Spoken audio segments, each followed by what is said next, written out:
Hello. How is everyone? Welcome.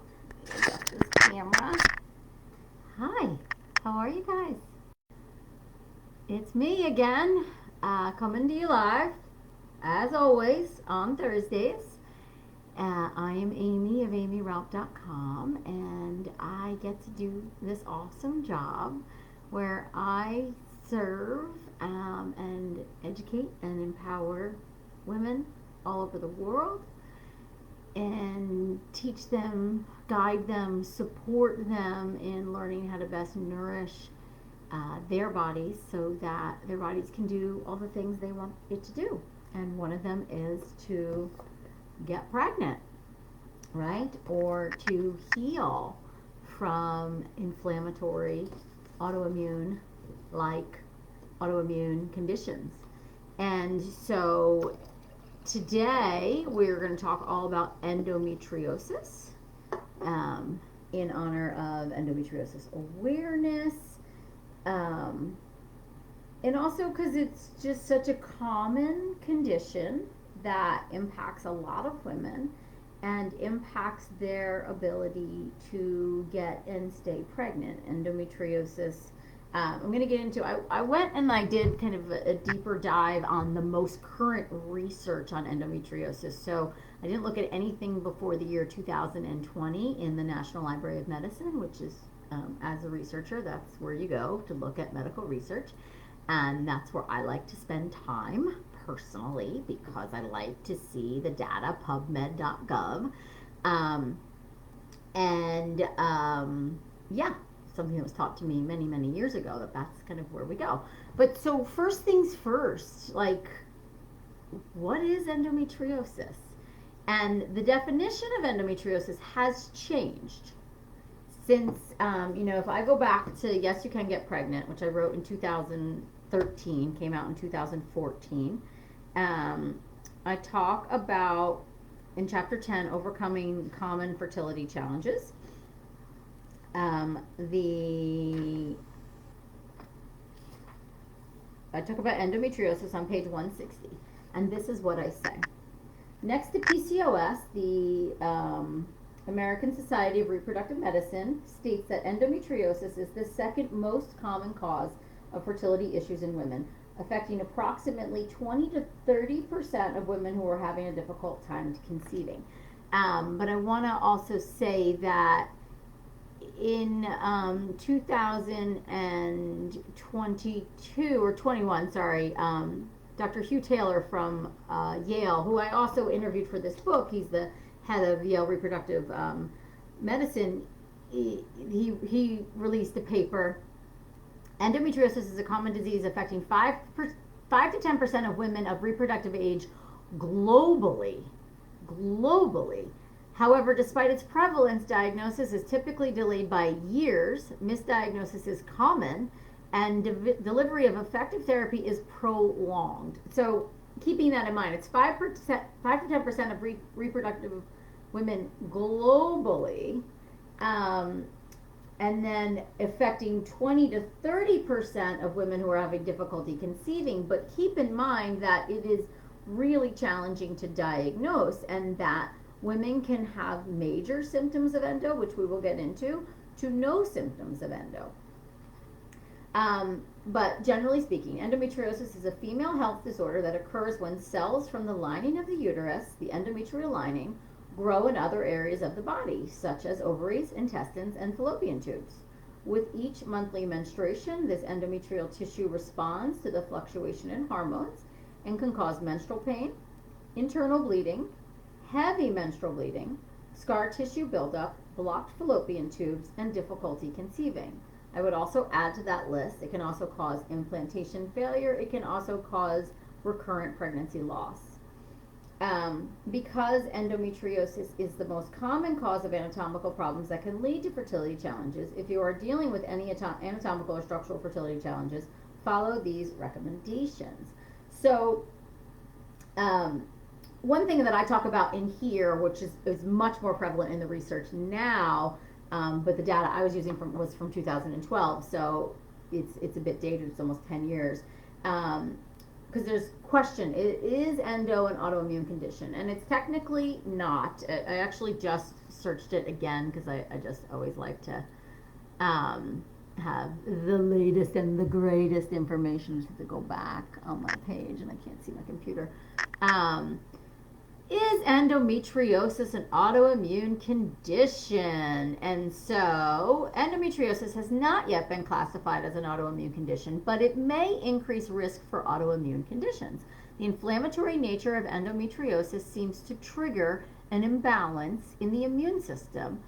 And that's how it then, but women with endo, and I remind you, I look at a lot of genetics as well, and they tend to have certain inflammatory and immune modulated genetic SNPs that leave them predisposed. But women with endo are more likely to develop autoimmune conditions.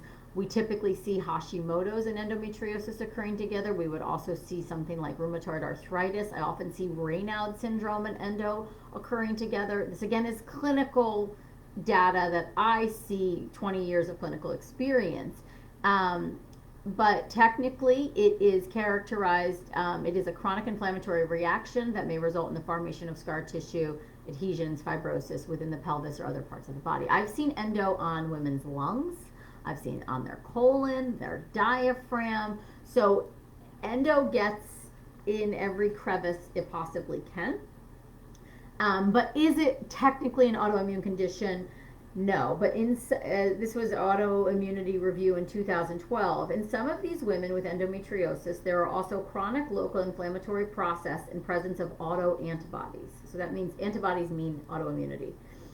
It is not known whether this process is part of the etiology or secondary response to the endometrial tissue basically being in the wrong area. So is it the body responding and saying, oh wait, this lining shouldn't be here, it should just be in the uterus, and so then the body creates these antibodies, right? So, and then that can trigger other inflammatory / autoimmune reactions in the body.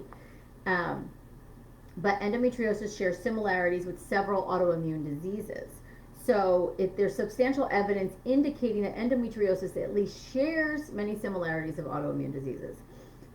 So symptoms, let's get into that first. So some women have very severe symptoms and some women have no symptoms at all, which makes it a very curious disease. Common symptoms include painful menstrual cramps, pain may get worse over time, chronic pain in the low back and pelvis, pain during or after sex, intestinal pain, painful bowel movements, painful urination, especially during menstrual periods, spotting or bleeding between menstrual periods, difficulty getting pregnant, fatigue, diarrhea, constipation, bloating, nausea, especially during menstrual periods. Another thing that I commonly see, if a woman has had an HSG, which is where they go and check the patency of your fallopian tubes to make sure that they're open, if it's extremely painful, I often think that could be, it's often correlated with endometriosis. And mainly because like endo basically kind of grows like a cobweb. It kind of just like attaches itself and then it responds to the fluctuating hormones, and so you kind of get this cramping and pulling throughout your body. I've had women experience spontaneous lung collapse, and they're called pneumothoraxes, from endometriosis, diaphragmatic pain, bowel pain, digestive disorders. Do you see a lot of patients with endo that have a positive ANA despite other autoimmune testing? Yeah, and that's also really common that you see like a rheumatoid or just a high ANA. You can also see antiphospholipid syndrome. So these girls tend to have a lot of like other things going on that are kind of just lurking. And, you know, I always say that, you know, when I wrote Yes You Can Get Pregnant, and when I started treating fertility challenges, I remember the statistic was 40% of women that are trying to get pregnant and having a hard time actually are dealing with endometriosis. So I remember thinking to myself, okay, well, then I'm just going to treat everyone as if they have it, because 40% is pretty significant. And then, mind you, women come to me and they're like, oh, well, menstrual pain is normal, right? Clots in my period, normal, right? Diarrhea with my period, normal, right? Vomiting with my period, normal. My doctor said that that's normal. No, it's not. No, it's not. You should feel like minor cramps, a little discomfort. You should not have heavy bleeding where you're, staining through things. You should not have golf ball quarter size clots, dark purple periods, color of the blood, pain that you can't go to work, or and so Chinese medicine, we don't have endometriosis, right? We would just, a person would present and we would look at the signs and symptoms, but a lot of women do present with painful periods, painful ovulation, pain with sex, and it gets me thinking about stagnation, and then maybe if I were to go to a Western diagnosis, potentially endometriosis. But so how I generally approach it is, endo is challenging to diagnose. Well, it's not challenging to diagnose, but not every doctor, the best way to diagnose, I want to pull up my research again too. So identification and prompt treatment of endo are essential and facilitated by accurate clinical diagnosis. It is classically defined as a chronic gynecological disease characterized by endometrial-like tissue present outside of the uterus. However, this description is outdated and no longer reflects the true scope and manifestations of the disease. The clinical presentation is varied. The presence of pelvic lesions and the manifestations of disease outside the female reproductive tract remain poorly understood. Endometriosis is now considered a systemic disease rather than a disease predominantly affecting the pelvis. It affects metabolism in the liver and adipose tissue. It leads to systemic inflammation, alters gene expression in the brain that causes pain sensation and mood disorders. The full effect of the disease is not fully recognized and goes far beyond the pelvis. Recognition and the full scope of disease will facilitate clinical diagnosis. But right now, the most accurate way to diagnose endo is either through laparoscopic surgery or through a pelvic MRI. And so surgical exploration is gold standard for diagnosis, but imaging modalities, especially specialized ultrasonography and magnetic MRI, can highlight disease burden and aid in the planning for surgical excision. Overall, medical therapy is ineffective for endometriosis-related infertility. However, surgery may be fertility-enhancing in women with minimal stage disease and in women with large endometriomas. Now, I have clinical opinions about that. I have seen surgery be amazing for women, and I'm totally all for it. I'm a huge proponent of Dr. Andrea Vidali and the Braverman Reproductive Immunology Group, and the work they do. You can look them up at preventmiscarriage.com. But they're specialized in that. But I also want to say that when I started deciding I'm gonna treat most of my clients as if they have endometriosis, when I dug deep, I saw that treating it as if it was an autoimmune condition actually is what rectifies the situation. And so Body Belief, my third book, is really all, I wrote this honestly for endometriosis patients or anybody with unexplained infertility that just can't figure out what the F is going on with their system. And it is an anti-inflammatory approach to living your life from a nutritional, hormonal, mental, emotional state. And I see that my clients, when they follow, and then I changed the diet a bit, and now it's the egg quality diet. When they follow that protocol, their signs and symptoms radically shift, and their immune system responses go down. The level of inflammation shifts dramatically.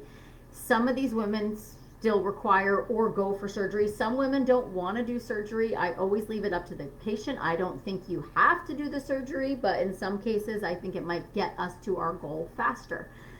Because of how endo grows, and it really just, like I said, it's like cobwebs throughout the body. And so it's really challenging to manage, and especially in a short-term time frame. What I tend to see is if there's significant endo, it can take a year to a year and a half following my protocols to treat it naturally, which is a long time, especially for women who have been trying to conceive already for a period of time.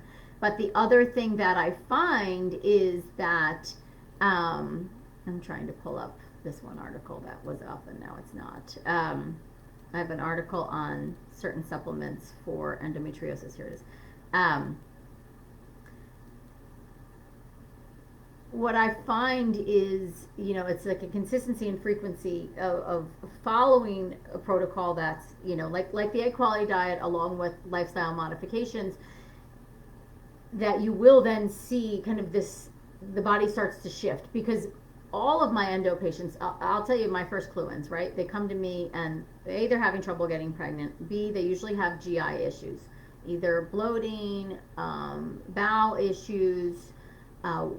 They may or may not have really bad periods with heavy cramping, but they will say, oh, but I get diarrhea with my period, or my HSG was super painful, or around ovulation and my period sex is painful, or I get this like sharp pain with my bowel movement when I have my period. Right away, I'm like, okay, there's endo. Things are attached. Things are pulling the way they're not supposed to be pulling. Like, because I think about that cobweb, it's kind of like in there, and it's just pulling on all sorts of areas, right? So, from a Chinese medicine perspective, I'm going after stagnation, blood stagnation, cold. I'm working on invigorating, warming, and then from the like more Western perspective, I'm thinking about inflammation in the body. I'm thinking about healing the gut. I'm thinking about autoimmunity, and kind of pulling that all together to give these patients like a multifaceted approach. And then, of course, if there have been multiple losses without a live birth in between, or multiple failed transfers, right? So implantation failure, I hate the word failure, but that's the term they use, so we're just going to use it here, because I don't think anybody's a failure, and I don't think any uterus is a failure either, by the way. You know, let's all give our uteruses a chance to shine.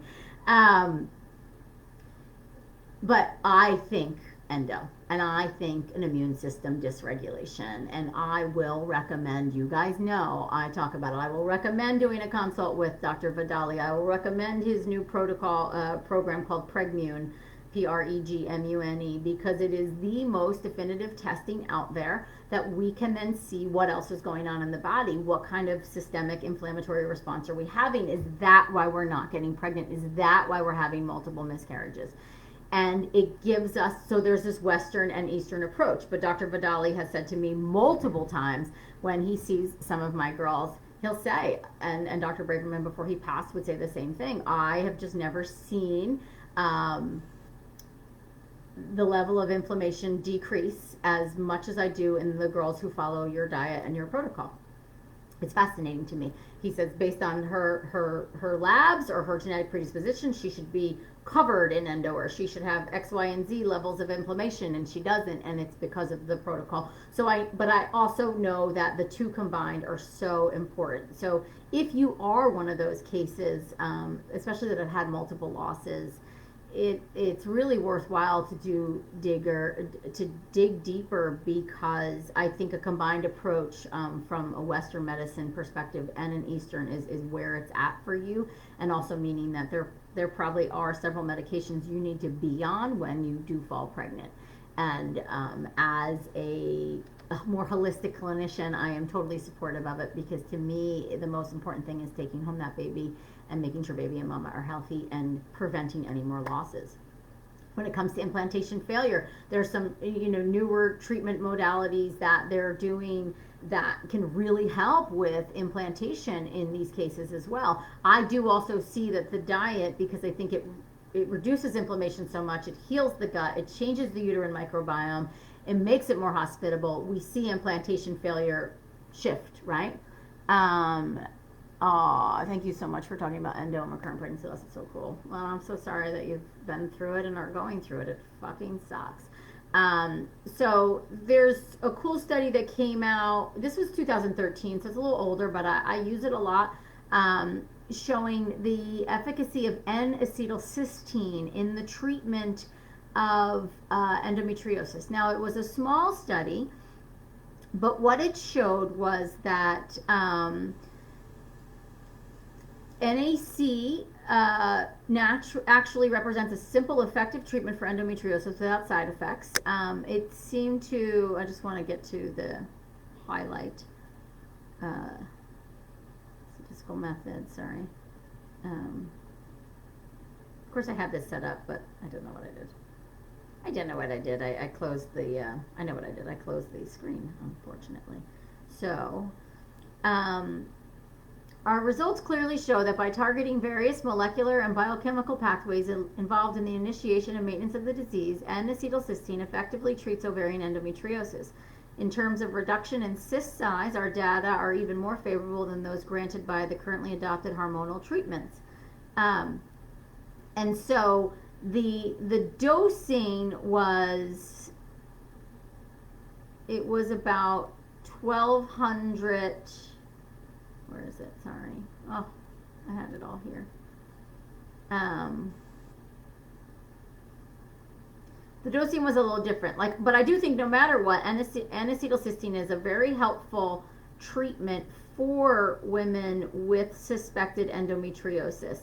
And I believe the dosing in this was something like 1,200 milligrams of N-Acetylcysteine 4 days a week. And then you don't take it the other 3. Sometimes what I'll just do is do 600 to 900 a day on my patients, and I think that's a super promising approach. Other supplements that are highly effective for these cases, fish oil. Fish oil really helps lower the inflammatory process in the body. So you want to think about 3 to 4 grams of fish oil a day. I have another list here. Other things we want to think about is managing our thyroid properly, regulating the immune system. Polyphenols seem to be super helpful in reducing inflammation in endo patients. There is a formula I like, Cysteine. I can't believe I'm blank. I had this. Oh, sorry.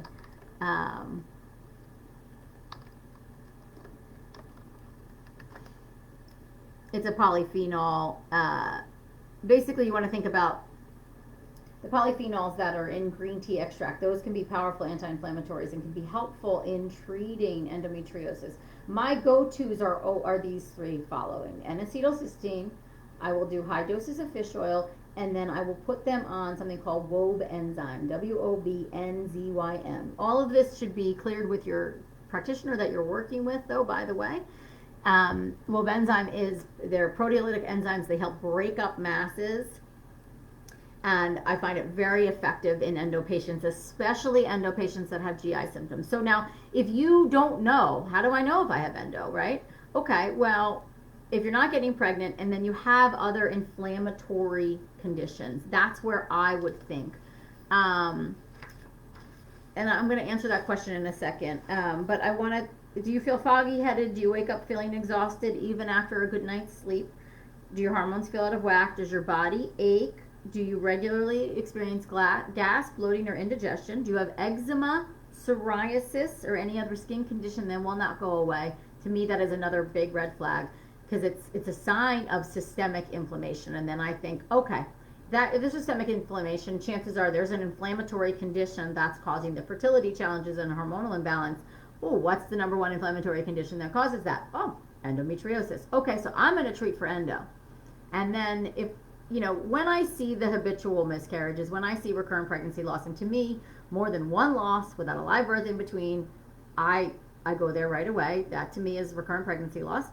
I will send out for further testing, and typically I will send them to get the Pregmune testing or send them to do a consult with Dr. Andrea Vidali. Do you have a hard time losing weight? Do you go in and out of bouts of anxiety and depression? Do you have, this is another really big one, random environmental, like allergic responses? Like, for example, hives, people breaking out in, like, they get bug bites, but then they become these, like, massive welts, these, like, random rashes all over their body, that petechia here.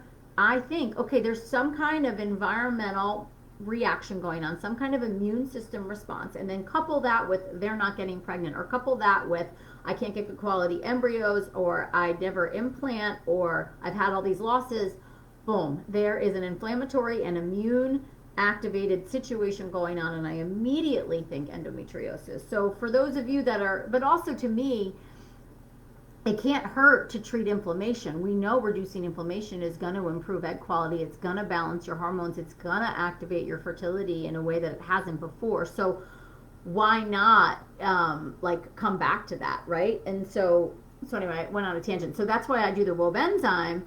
The fish oil, same reason, powerful in reducing inflammation in the body. The N-Acetyl cysteine, there's some cool studies on that. Of course, vitamin D.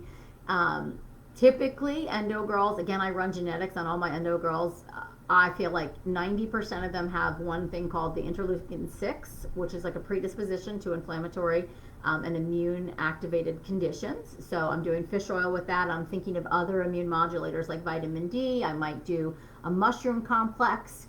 And most of them have MTHFR. So I'm always making sure they're avoiding folic acid, getting enough methylfolate. But then also with MTHFR, you also have to think about choline. You got to think about eating nutrient-dense foods, lots of cruciferous vegetables. You want to think about supporting the estrogen detox pathways. So I'm always thinking about like broccoli sprouts, cruciferous vegetables, spirulina, chlorella. And then I want to go back here though. What do you think about Lupron to thin the lining for 2 months due to implantation failure with euploid embryos?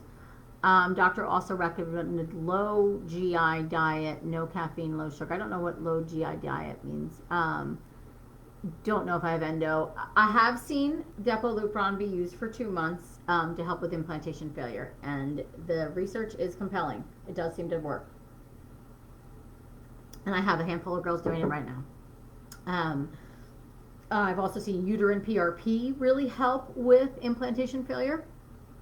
I've seen getting tested for endometriosis, endometritis. I always confuse them. I'm sorry. I mean, I don't know. I know they're different, but I always say them differently. Endometritis, which is a uterine lining infection, which you can also find that correlated with systemic inflammation, which is often endometriosis because the gut lining is compromised. So treating a uterine infection, first thing I look for, if there's recurrent implantation, especially with normal embryos, I do think about endometriosis, adenomyosis, and I think about endometritis and uterine infection, and I try to rule those three things out. There is a great supplement by Thorne called SF722, which really helps with, it's an essential fatty acid, but it really helps with the uterine microbiome. I'll do feminine probiotics, not vaginally, you take them orally, but they're really for the feminine microbiome. Of course, I'm working on the diet to heal the gut, which will then reduce the inflammation, will make the body more receptive, will regulate the immune system, but I have seen the Lupron be effective. But remember, the girls who are doing it and it be effective in my practice are also doing all these other things. Okay, there was another question. Is there a connection between endo, recurrent loss, and histamine intolerance? Absolutely. I had one girl with a mast cell activation syndrome, and it presented like a histamine intolerance. You could look it up. MCAS is the acronym, but 100%. And again, when we work on reducing inflammation and healing the gut, I mean, I have a whole section in the egg quality diet just on histamines because it's so common, and I also have a whole section on SIBO because it's so common. Those things all together 100%. So you have to adjust the diet, go a little more low histamine, or even take like Seeking Health has some great histamine supplements. I like Orthomolecular has one too, something like Histamine X. But absolutely, it's hard you can't avoid histamines, and you don't want to. And just like you don't want to get rid of all the inflammation in your body, you need inflammation. It's a normal process, helps us survive. We need it. It's when it's too much. And so it's about finding the right balance for you. That's why the egg quality diet to me is like where it's at. It started in body belief, and then I kind of made it more specific to fertility and wrote the egg quality diet. It's an elimination diet that is helping to heal your gut, reduce inflammation, increase your nutrition absorption, regulate your immune system, and you figure out the right diet for your body. And that's where a lot of my girls will find out, oh, histamines. I can't touch kombucha. I can't have too much avocado. Oh, who knew, right? And so there's a whole histamine section in the Egg Quality Diet book specifically because of this. But yeah, you see it. Low glucose index diet. Okay. With blocked tubes from a previous pregnancy, age 43 now, almost 70, Egg Quality Diet. Any other recommendations? Castor oil packs, Avrigo abdominal massage, acupuncture, Chinese herbs, the supplements I talked about here, and yeah, enzyme for certain. So, to think about too, I love Chinese herbs in endo cases, but again, the thing about endometriosis is it's not a one size fits all, right? And then the surgeons will say that too. They can go in and some girls are covered and they have no symptoms. They can go in, some girls have like a couple spots of endo and they have these massive symptoms, right? So knowing that it's a systemic inflammatory disease state in the body. So for me, I love my eyes on the case, and in the Egg Quality Diet, I have the red flag symptom list, like the kinks in your system, and you go through and then you can see how your body's shifting as you're doing the diet. But for me and the way my team works, we're all Chinese medicine doctors, acupuncturists, herbalists. We don't have endometriosis in Chinese medicine. We're looking at the whole body, and there are a lot of signs and symptoms that will lead us to believe that it is endometriosis, or at the very least an inflammatory condition that's going on in the body that's causing immune system dysregulation. And we have a lot of tools to help, and diet is 100% one of them. And then we're going to do part 2 next week, where I'm going to talk more about the mental emotional piece, because physical inflammation really also impacts endometriosis. Go figure. And yeah, so if you guys want to go deeper, I recommend starting, if you want like a real, like, how can I treat my endometriosis? I would start with the Egg Quality Diet. There's a ton of resources that come with that book. I would head over there. Body Belief is also really geared at if you already know you have an existing autoimmune condition and you suspect you have endometriosis, or you have both. Body Belief is another great place to start. The diets are very similar in Body Belief and Egg Quality. Egg Quality is a bit more specific for fertility. The macros are adjusted a bit and a bit more specific for fertility. And the resources that come with the Egg Quality Diet is it's like thousands of dollars of my information that I put together for all of you guys. So just go buy the $15 book and get all the resources. And let's see, taking enzyme, good. Do you do herbs during embryo transfer or leading up to transfer cycles? You have to be a direct patient of mine, and I have to know everything you're on, and then sometimes I do herbs. Yeah. When should you do the castor oil pack? So I have a whole blog. It's like my most watched YouTube video. Just Google Amy Ralph castor oil, and you will see a blog and a video with all the steps and directions as to when to do it, how to do it, all the things. And let's see. Oh, and you already answered that. Thank you, Team Amy. Endo, MTHFR from both parents, 3 failed IVF. Besides Body Belief diet, any more recommendations, please? Last IVF, the lining was breaking and fluid was in cavity. I would definitely make sure you don't have endometritis. I would get the Alice and Emma test and rule that out and treat it if you need to. I would look, the diet is where it's at, because you really need to heal that gut, reduce the inflammation, and improve nutrient absorption. I would think about acupuncture, Chinese herbs, Avrigo, like anything to really improve circulation and blood flow down there. And then the high dose fish oil, and then also if you haven't had a workup from like a Dr. Vidali or done like a Pregmune to see if there's any autoimmune stuff or any other medicines that could be helpful for you with getting pregnant, that's where I would go next. It's not inexpensive, but neither is failed IVFs, right? And so, I think Pregmune, they're usually always running a special or something like that. And if you work with certain doctors, you get discounts. But it's about $2,000, but it's a wealth of information that could also, for a lot of women, can figure out that they can try natural and they actually don't even need the IVF. So it's a money saver. But to me, I just had a case yesterday where she just, went through another loss, and I just said to her, I'm like, until we try, I do not recommend trying again until you get further testing, because this is just insane. We're just doing the same thing over and over again. So to me, it's always worth a consult. It doesn't mean you have to leave your doctor, your breakup, or cheat on your doctor. Get another consult, look deeper. There's other things going on. The book Is Your Body Baby Friendly is actually a really helpful book for a lot of these things to figure out, like recurrent pregnancy loss, implantation failure.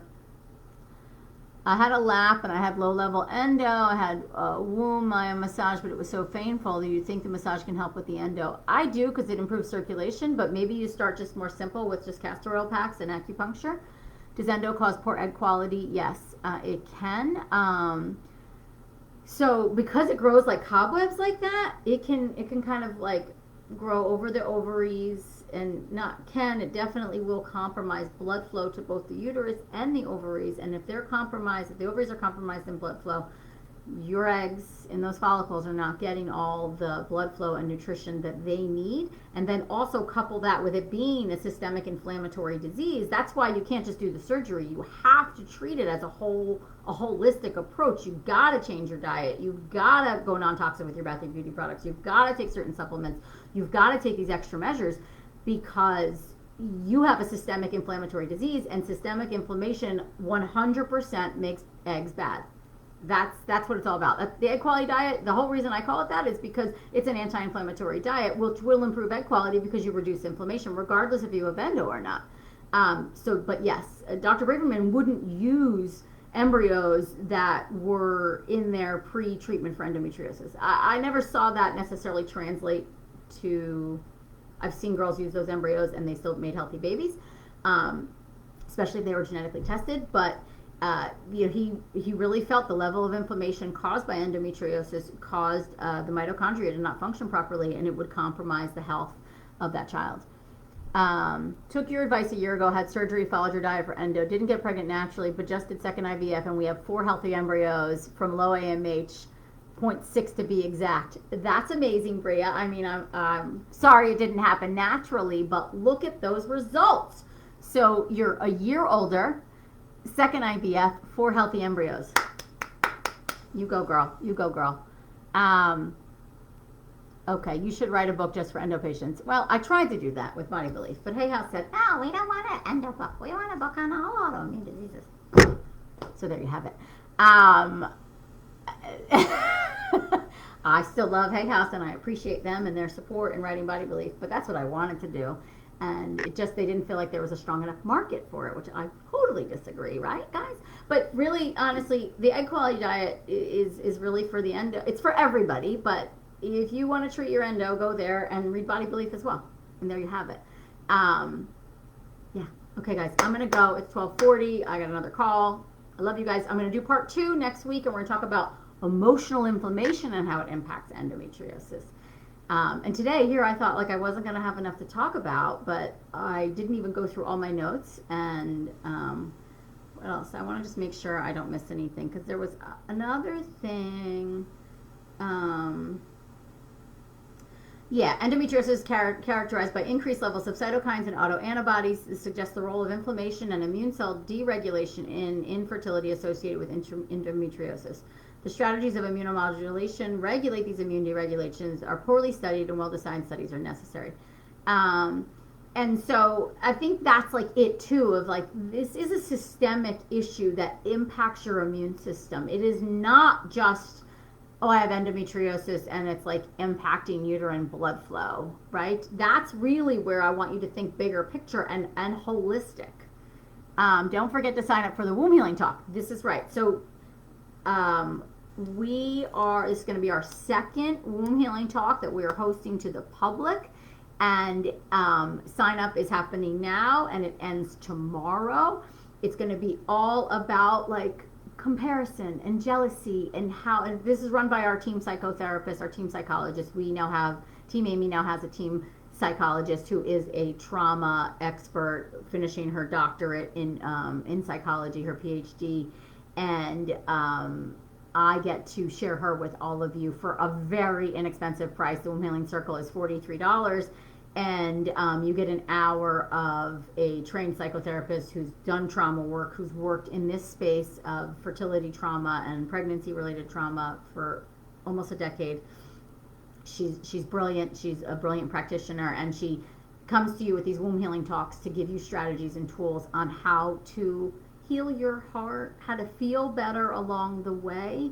And I'm just so honored that she's a part of our team and that we get to, I do a lot of the mindset stuff, but I don't have a PhD in psychotherapy, and most fertility coaches don't have that. And I think this is a really nice advantage that you get an actual trained trauma therapist talking to you on tips and tools and strategies on how to better manage this this emotional pain, because this is not easy for you guys. And so I'm doing all I can to support you in a reasonable price point. And so check out the Womb Healing Circle. It's going to happen this weekend. And yeah, do I have a link to sign up for it? What's the link, Beth? Yeah, deadline to register is tomorrow at 11:59 p.m. And it's amyralph.com/womb healing. WOMB for womb, child's palace, womb healing. Go check it out. And we do the monthly. Well, that's our plan. We're going to do the monthly. And if you can't make it live, you get the recording, and you have that recording for 30 days. Yes, until we do the next one. Okay, goodbye, goodbye, goodbye. Love you guys. Have a great day. I'm going to make sure I end Facebook this time. Bye, guys. Oh, wait, I didn't even look at any Facebook questions. I'm sorry. Let me look at these. Hi, Amy. I have silent endo. Was only made aware after having a biopsy, which I tested. Then I underwent lap. Hoping this helps. Yes, it will. The dual approach of your protocol and surgery with Vidali was instrumental for me. That's right, Laura. Thank you so much for sharing your wonderful work in the field of reproductive immunology. I agree. We want an endo book. You guys are cute. Okay. Goodbye, guys. Have a great day.